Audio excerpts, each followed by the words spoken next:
एक और जानकारी आपके लिए, एक और बड़ी बात आपके लिए बहुत जरूरी है। अगर आप जमीन खरीदने की सोच रहे हैं नोएडा और ग्रेटर नोएडा में, तो ये खबर आपके लिए, बड़ी बात आपके लिए। नोएडा और ग्रेटर नोएडा में जल्द ही फ्लैट और जमीन खरीदना और महंगा होने जा रहा है। नोएडा में सर्किल रेट में बढ़ोतरी से सरकार को राजस्व का लाभ होगा, लेकिन मध्यम वर्ग को घर खरीदने में आर्थिक बोझ बढ़ेगा। सर्किल रेट बढ़ाए जाने के लिए जिला प्रशासन की तरफ से बढ़ोतरी का प्रस्ताव प्राधिकरण को भेजा जा चुका है।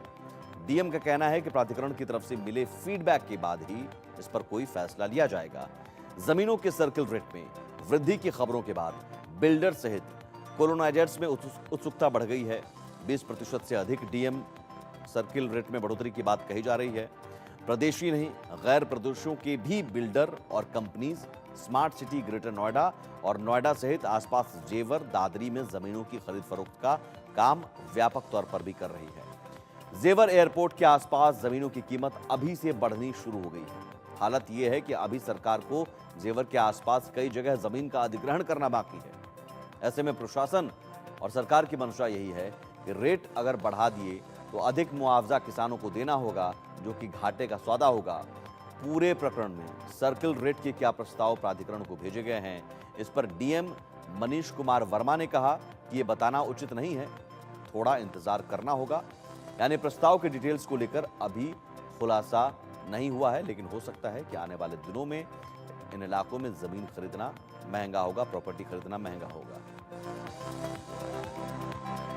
और प्रॉपर्टी खरीदने से जुड़ी ही बड़ी बात, बड़ी खबर, ग्रीस में दरअसल संपत्ति खरीदने के मामले में भारतीय निवेशक काफी उत्सुक दिख रहे हैं।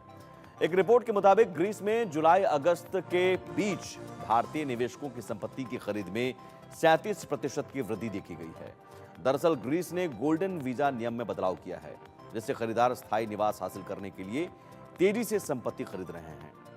नए नियम 1 सितंबर से लागू हुए हैं और पुराने नियमों के तहत निवेश 31 दिसंबर 2024 तक पूरा करना होगा। बता दें कि संशोधनों से पहले भारतीय निवेशक 2,50,000 यूरो यानी लगभग 2.5 करोड़ रुपए के न्यूनतम निवेश के साथ यूरोप में स्थायी निवास हासिल कर सकते थे। अब एथेंस, थेसालोनिकी, माइकोनोस और सेटोर्नी जैसे टियर 1 शहरों में न्यूनतम निवेश 8 लाख यूरो यानी लगभग 7.44 करोड़ रुपए हो गया है। अब ग्रीस में निवेश क्यों है, ये पूरी खबर हमने बता दी है। अब एक बार फिर से आपको बताते हैं ग्रीस में निवेश क्यों। दरअसल 31 दिसंबर 2024 तक पुराना नियम लागू है और यही वजह है कि अभी होड़ मची हुई है। 2.5 करोड़ रुपए में स्थायी निवास मिलेगा। ग्रीस यूरोपीय देश, नए नियम में दोगुना से अधिक खर्च करना पड़ेगा।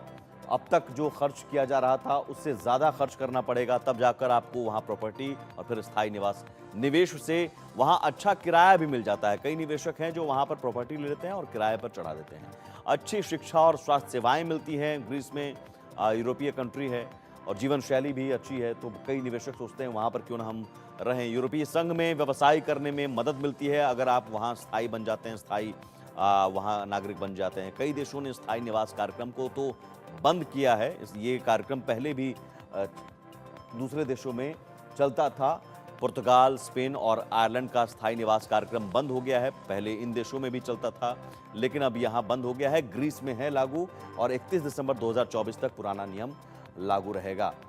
और ये यही वजह है कि अब वहाँ पर ग्रीस में निवेश को और ज़्यादा निवेश को बढ़ावा देने के लिए भारतीय निवेशकों की गतिविधियों में तेजी आई है ग्रीस सरकार के नए नियम से, और जिसने ये न्यूनतम निवेश को दोगुना